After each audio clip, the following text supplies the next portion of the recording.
Mohammed's up again. He says, hey guys, the SEO Shield comes with the syndication network that I use for my money site. But if I want one for my YouTube channel for the same brand, I just buy a separate MGYB order, right? Yeah, but why? Why do you, I mean, you could, but it's really unnecessary. Unless you just want an extra network. Why, if you have a, Mohammed, I'm asking this rhetorically, right? If you have a branded network and you've got a money site and a YouTube channel for the same brand, why wouldn't you just publish content to the same network? Does that make sense? I've talked about this before. If you, a lot of people that just do a lot of video stuff will create or buy a syndication network for their YouTube channel, and then they'll create an associated website, right? A companion website for their channel.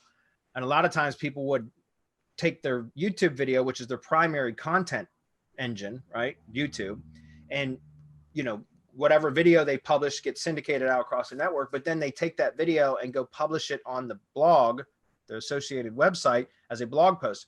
And they don't change anything up. It's the same title. It's the embed code. It might even be the description from the video as the text part of the post. And so what happens if you have both of those syndicating to the same network and you didn't change anything up, then it looks like duplicate posts on the syndication points, which can get your blog accounts terminated, like Blog or WordPress and Tumblr. So that's not the best thing to do. But as long as you're changing it up, if your YouTube video content is different than your blog content, but they're both for the same brand, then they can both publish to the same network. And you're better off that way, in my opinion, because again, you're building more relevancy, more activity to the branded network. So it's unnecessary to have a second. If you're going to have a second network, then remember with YouTube, you can use persona-based networks or similarly themed networks that aren't branded.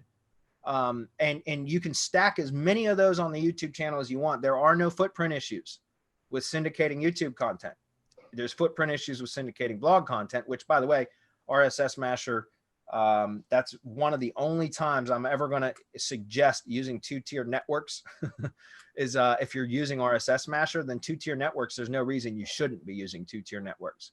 But for YouTube, again, you can stack as many persona-based networks or pseudo brand or similarly themed networks that aren't your brand, aren't branded networks, to that same YouTube channel, and it won't affect it. It will just add power to your YouTube channel. But your blog should only be syndicating to a branded network only, or if you're using two-tiered networks and you have related content feed triggers at the second tier, which is what RSS Masher can do beautifully, by the way. So, okay, any comments on that?